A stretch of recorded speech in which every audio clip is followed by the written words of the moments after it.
the old photographs, you can see that. But in every mine that we have, This is the Arigna mine here. This is the entrance. This is the old mine. It's not in use anymore. And we're heading into it here. There's a picture of a guy used to have the railways tracks to pull stuff out. There's one of the old managers. It really did kind of work now, because it was never So here we're entering into the ground now. When I was working in the mine. There was a few people, you get hit by stones and things like that. Now, the one thing we didn't have here now, we didn't have the danger of explosions, because there was no gas down here, because this is a bituminous coal mine. Bituminous coal doesn't get methane off it. It's the anthracite coal that's quite dangerous. And there is anthracite mines in Ireland, down in the south of Ireland. Is that still working? No, this was the last coal mine that was working in Ireland here now. Now we'll talk about this here now. This is stalagmite, stalactite. Now there's a lot of iron in the mountain around here. And I don't know what part of Ireland are you from now? You're from Cavan, originally. Cavan. So you know Slieve Dearn, across the lake there. It's the mountain of iron. And this is a stalagmite, stalactite. Now this is 20 years old. It's only 20. Yeah, I was Wow. going to ask this young lad here now. So I was going to ask Stephen, but Stephen's busy having a look there now.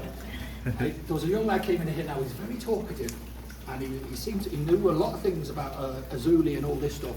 So I asked him, how old do you think that is? And he said it was 20,000 years old. But I said, no, it's actually 20 years old. So Yeah. unfortunately, not a good start to his tour. But anyway, he's 20 years old because this mine is only here for 20 years. Wow. So this is just, it shows you how much iron is in the mountain.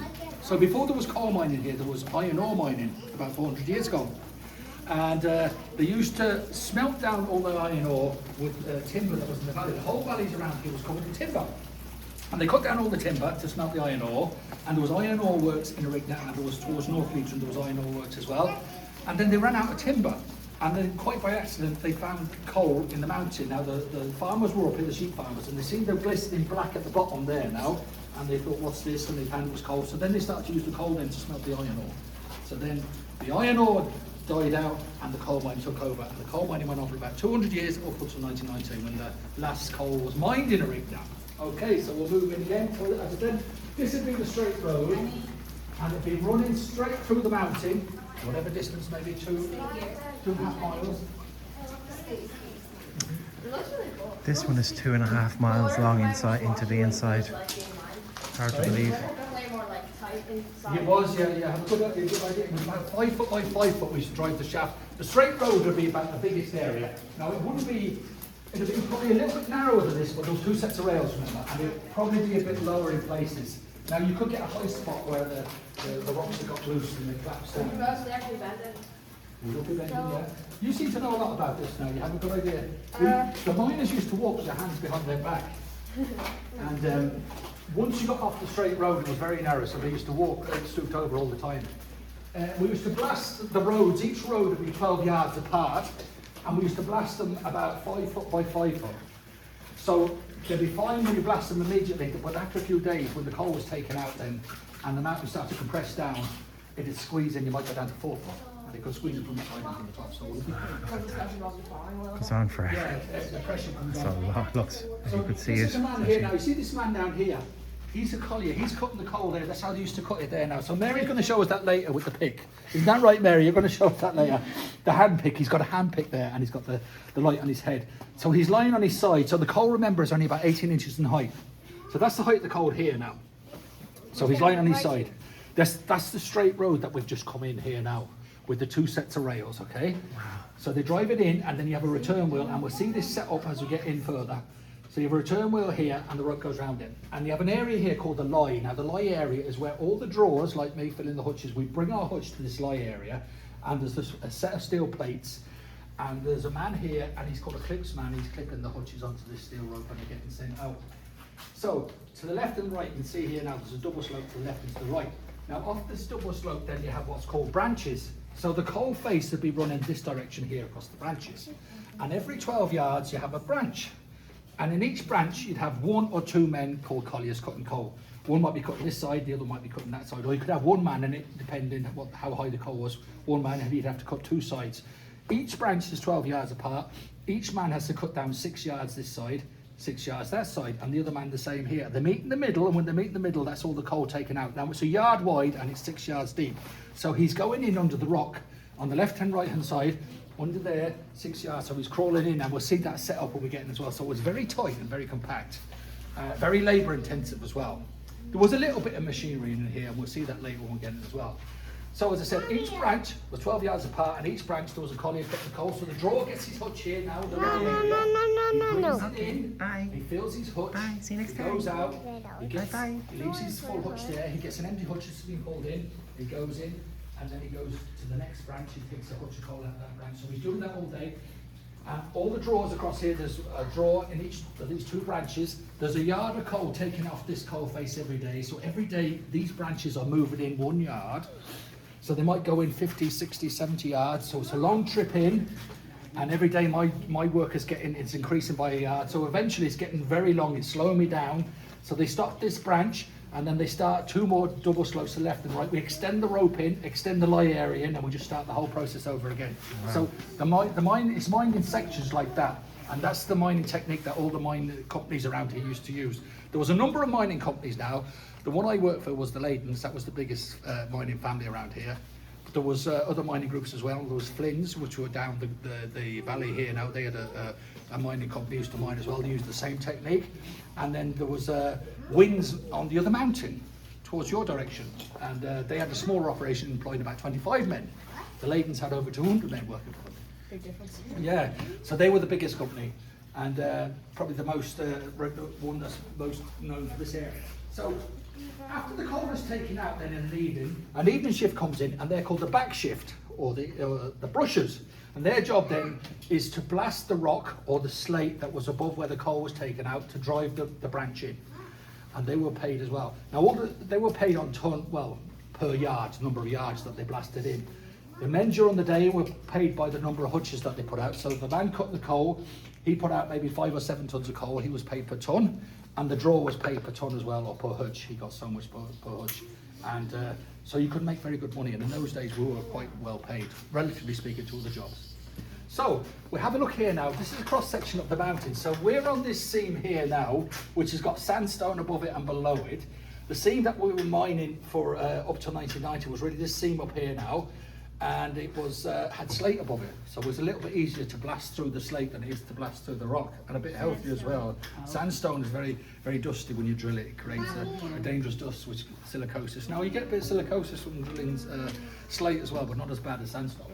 So we were mining this seam here now. It's about 18 inches in height. There was about 100,000 acres of this coal in the mountain, 18 inches in height. And every year we were putting out about 55,000 tonnes of coal. Now, up at the end, all that coal from all the mining companies, and there was a number of different mining companies, it was all going down to a local power station called the Arigna power station, which is down on the shores of Loch Allen. So all the mining companies, the Leydens, the Flynn's, and the Wins, and all of them, they're all sending their coal to the power station, all 55,000 tonnes of it. Now, during the war, there was no power station. And the coal from Arigna, poor quality as it was, that's about 20% ash content. So it's not the greatest coal now. It's bituminous coal. It's not as good as anthracite. It wouldn't be very good for steam engines and the likes of that stuff, but it was good enough for domestic use and for hospitals and schools and things like that. So it was very important to the country during the war period, and it kept the whole country going during that period. Then after the war, then the government decided to build a power station, because with the electrification of the country, it built a power station down the shores of Loch Allen, the Arigna power station, with German engineering. And they developed technology to burn this poorer quality coal. So they were burning that 55,000 tonnes per year up until 1992 when it closed. Now during the 80s, there was talk of replacing the power station that was built in 1958 with another power station to burn this coal here now called crow coal. There's loads of this coal in the mountain here. It's a lot deeper. There's twice as much as about maybe 3 or 4 foot of that coal in here, but it's a poorer quality. That's 20% ash up here. This is 40% ash. Now the same engineers that developed the Arigna power station were able to develop a boiler that could burn that coal quite efficiently as well by adding oil to it. It was called a fluidized base. German engineering. So the plan was to replace the existing power station in Arigna in the 80s with the new power station to burn all this coal, which was loads of it in the mountain, 20-year supply at least.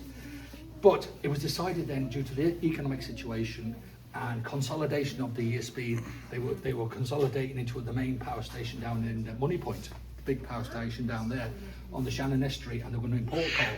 Because the price of coal on the world market was 4 times. This was 4 times the price of what they could buy it for on the world market. So they knocked that project on the head. Now it was stopped in the mid 80s, and that was really the end of coal mining in Arigna. So in 1990 the mines closed down, and in 1992 the power station had burnt the last of the coal, and that was the end of that around here now. But now there still is coal produced in Arigna, but it's not domestic coal from here, it's imported coal, and they're making briquettes, smokeless briquettes. So and during things your like that. time, what coal were you guys working on? We were working on this coal here, this coal seam here. Now the bituminous, the poor quality The one. one between the stick Yeah. and the sandstone? Yeah, this one here mostly. Some of them were doing, some of them were working on this seam as well, but most of it was on But this you were seam. on that? Yeah, this one, this And seam what's was. this seam? What's this seam called?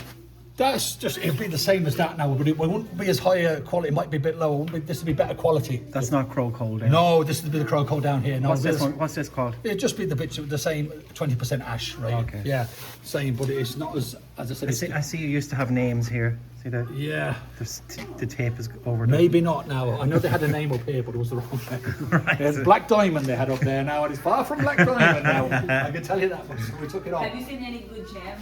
Any good stuff? No, I haven't seen any good gems now. I've seen good coal now. There's good lumps of coal here now. Yeah, yeah. I was in the lead mines in Wicklow Yeah, down there, and I got some of the lead ore. yeah. It's heavy. Right. It was full of lead. Like Yeah. Have you ever held the gold coin? No. Yeah. Or maybe I did. This, They're like, very heavy. A gold coin. Oh yeah, you'd be surprised how heavy they are. Wow. is the straight road like there to on that way? Yeah, it'll continue on through here. And then where we're going this way is like these things, right? Where are we? They're called which- double slopes. Which way are we going now? We're going up this way here Okay. now. We're going up a double slope here now, so we're going to get further into the mine, and we're going to see how we actually mined the coal. We'll see a few setups of how it was. Now, this is an air shaft now, so it's very important when you're underground. They have a bit of air. Now, basically what happens there now, they've blasted a hole up through the rock about 100 feet up there. They put a fan at the top of it, and they put the fan switches Oh, on. you've air coming down. So the air coming down. Oh, that's good. So the idea then is that the air is circulating through the mine. Ideally at the coal face. Way up there. Now it's very difficult to get the air circulating right, but you know, if the engineers are very good, we have good engineers, and we always had reasonable air. It wasn't the greatest of times. Yeah. But it was reasonable. Like, it wasn't like very bad when No, it wasn't. No, it wasn't. No. So we're moving in here now. This could be a double slope or it could be single slope. And you can see above you there now, we've got these steel beams. We can see this stuff here. See this? Is this ore coming That's down? the ore as well. The whole mountain is full of iron. Gee. Iron? That's iron, yeah. Oh, I know this was like from this. No, it's iron, natural iron, natural iron. So is this where Billy's gonna mine? Is this? Is this the place where Billy's gonna mine? Where the mine is here, yeah. Yeah, remember you said Mary's going to do some Oh, tango. Mary's going to do some stuff up here Yeah. now, yeah. Well, Don't you didn't forget. I don't know, she won't forget. We'll show Mary. She's going to do it, I know she is. Now, you can see over here now. So here we have stalagmite. We have flowstone. That's only 20 years old. This millions of thing goes to show you this millions. People saying millions and millions of years doesn't make sense. It wouldn't be good enough. So we used to use timber. And these were put up by the ship that came in afterwards, an English ship. We used to put that in. Now, there's also a little thing here now. There's a bit of moss here. There's no moss now. It's very dark and you've got away from the straight road. And there's actually a gnome house there now. So, Stephen, you might be able to. You might want to have a look at that there now, a little bit of gnome house there. I didn't see that in my day. Some people said there was ghosts in here. I don't know. Okay, let's take So a there you look. go. Who is that one like up there? That's a bit of a gnome, yeah. I don't know what his name is now. That's a figurine, is it? Knows now. The figurine. A figurine is right, yeah. That's what the Little younger mini do. Now, creature. Stephen has no interest in that now. He's more of a technical minded. I can see that in you there. That mushroom must be his I'm house. sure Stephen's looking up at that thing there. He'd like to get a hold of It it. is. It is his house. Yeah. Stephen, look at the figurine. What's that, Stephen? Oh, we're definitely heading into mining country now. Yeah, we're getting in there now. We're getting to a bit more realistic. Now, you can see here now, lads, this is what's called the set timbers. It's 2 legs and a crown. So as the mine moved in to protect, to hold it up and stop anything collapsing, because if you didn't put any pillars, any timbers up, the roof would crack anyway. As the pressure come on it, it'd begin to compress in from the side and from above. So you get bits that are loose and it'd collapse. So this is an attempt to hold it up into place to support the roof and stop it collapsing, so that it can't loosen from the top. So these are put up by the shift that came in after us, the back shift. He used to put up these set of timbers. Now, if the roof was very bad, particularly if you had slate now, the roof could be very bad. It'll fracture more than rock. Rock, it's kind of a bit more sturdier. Now, it can be dangerous too. You get bigger lumps falling at rock. If the roof was bad, they put the timbers very close together like that. If it wasn't too bad, they might spread them out maybe 4 or 5 yards apart. Yeah. And they were just left in place there. And you've The frost pressure- mounted on top, I see there. Yeah, the pressure would come on these. These are squeezed right down, maybe into an inch of their life, and then this leg could break too, snap as well. If you were here at night, you'd hear it creaking and cracking and everything. Quite scary. But it was so busy during the day, but there's so much noise that you wouldn't be aware of it. Now we'll move up now into a branch. Now there's our man. Remember the photograph we've seen out there, lads, with the safety pins? They've been scratched off there, maybe for luck. I don't know. It's like yeah. the flues in jacuzzi. Everyone keeps putting their hands on the wrong place and that now. That people like it. But anyway, we'll see why he hasn't got any buttons there now. This is the man here now in position, doing the job that this man's called Seamus here now. He's in position where Eugene would have been. my guys. So Come back. he's in this area here. Michael. This area here Back a bit. is called the gob. So this man is called Seamus, and he's a collier. And as Mary will tell us there now, that's the hand pick, isn't that right, Mary? That's the hand pick he has in his hand there that Mary's going to show us later. No, only joking, but anyway. So he was using a hand pick there. Many years ago, you should have hand pick. In my day now, it was all air picks that they used to use. So that's an air pick there now. That weighs 30 pounds. Out of the way, Johnny. You see that now, John? That weighs 30 pounds. So that's very heavy, isn't it? You wouldn't be able to carry that now. It's very heavy, isn't I'd be it? scared of falling on my face. Yeah. So he'd be holding that on his lying on his side, and he'd be cutting the coal with that now. So it's there's a blade in it. Oh, now. yeah. Yeah. He runs a compressed air. Yeah. Compressed air runs it here. There's a blade there. The blade to get blunt, he changes the blade. Now he has to go down there 6 yards, and there's another man 12 yards away. He's coming up and they meet in the middle at 6 yards, and the place is cleaned out. It's a yard wide of coal and 6 yards deep, and he does it on that side. This would be what's called the road head here now. He shovels all the coal out here. And I come in with my hutch where Stephen is there now, and he'd have the hutch should be there, and I'd fill the coal into the hutch where Stephen is, and then I go go out with the hutch, and I come back again for another one. Johnny, your hat's on. And I go 6 yards down. He goes 6 yards down the other side, cutting the coal as well. Now all you'd see of Seamus is his 2 feet, because he's working upwards, and he'd be shoveling it down to me, and he'd be pushing out with his feet. So the only time that you see him here is when he's either giving out or he's finished in the evening. Was Steven a real guy, or did you just name him Steven?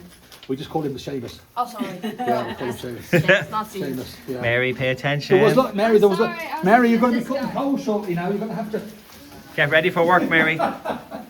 So after the coal is taken out, okay, what we do then is we have to blast the rock.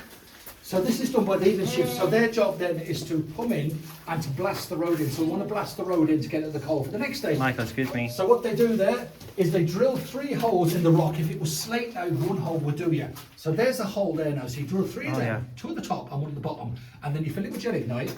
And we'll see that later. We'll have a mock setup of a shop. Sorry, can you shine the light on the hole there? Oh yeah, that's the drill hole there. Yeah, and that's drill. There's a boring machine for drilling that now. Yeah. And we'll see that later as well. So you bore 2 holes at the top and 1 at the bottom, and you put gelignite into it and you set up the shot. And what you have then is about 6 to 8 tons of rubble. Wow. And the way they got rid of that now is to use what's called stow it away. So they take all that rubble there now, Yeah. and they put it down where the cola came out, which is the gob area. So Shove- packing it back in. Pack it back in, and it That's helps a good to hold idea. up.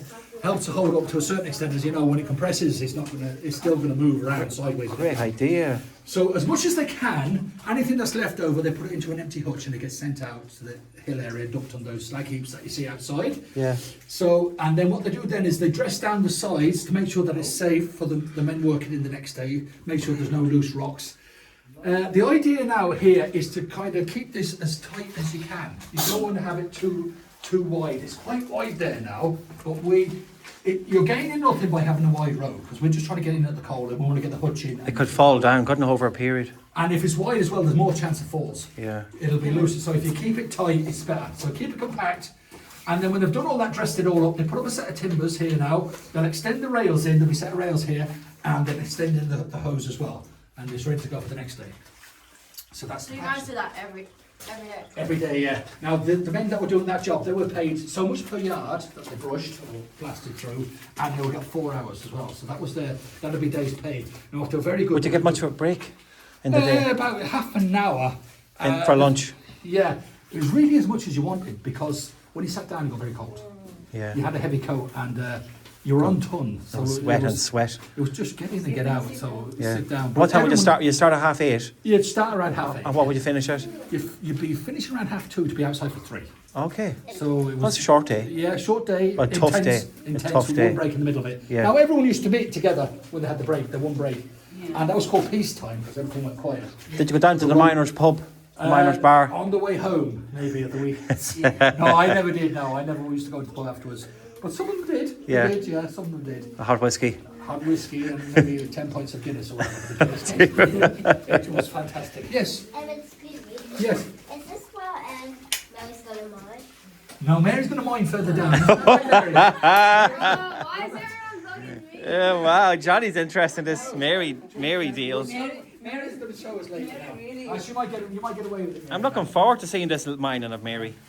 Mary's mine. I'm looking forward to see you meet mine, Daddy.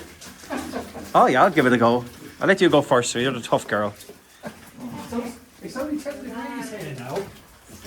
Only 10 degrees, so it's quite cold. So when you sat down, you'd have to have a good coat, like Yeah. even a heavier one. See, That's heavy like the coat- caves. The caves are around 9. We do wild caving. Yeah, all right. And we've heard that the temperature stays around 9 in the caves. Yeah, well, it's 10 But on here. on a frosty day, out, if it's minus 10 Makes out no there, difference. and you come down to 9 here, that'd be a treat. Yeah, it's the same temperature all the time. But again, you'd be sweating. I'd be wearing a t-shirt. Yeah. And Wow. a bottle Oh, of when you're water. working. Oh yeah. Oh, right. Because you'd be so hot, you know. The only when he sat down, then you see usually in here now he's got a very heavy jacket. Yeah. So they'd have a heavy jacket to throw over their shoulders. He looks like some type of famous actor there. He does. Everyone says that now. I've actually done a painting of Eugene now. Did they? I've done a painting. I of think him, it's because his aura's like.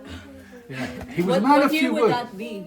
He was a man of few words, though. Yeah. But he was. He looks like a character, all right. Yeah, intelligent man, very hard worker. What year would he be? That was 1990. 1990. Is he still alive, that He guy? died about 4 or 5 years ago. Ah, So what you age could was he? have met What age him. did he Oh, die? What age did he die at? About 75 or something. You, Ah, can, that's a good you can age. actually see him on YouTube. What's his name? Eugene what? Eugene Mac Partland. Eugene McPartland. How do you spell Partland? M Mac and then Partlan. Okay. Matt Eugene. Now, have you heard of the wild? There's a man called Joe McMahon. He does No. Ulster thing. It's actually on YouTube. He does one about the mines. He actually interviews okay. Eugene. Oh. He does an We'll look interview him up. with him. We'll look him up. Thanks. Yeah, very interesting. Okay. And did he do the pick? Did he? Did he do the pick? Did he use the pick? He would have used. He might have used the pick now. Okay. He might have been. Oh, the air gun as well. He look used at the this. air pick. Wow. He used the air pick, all right. Yeah. The air Kango, should I say? He had. His sons used to work here as well now. Yeah. Now this is the gob area that Oh, Seamus was there's the using coal, coming guys. down. So you can see the coal there now. Can you shine in there, please? Like, get on the light. And you can see there's a pillar there now. There's coal So, in there, guys. As he came down this gob Shining area, coal, yeah. cutting the coal, isn't that right, Mary? When you're cutting the coal, you have to put a few pillars to keep you safe. Yeah. That's it. Mary's the expert here. Are you now. getting that, Mary?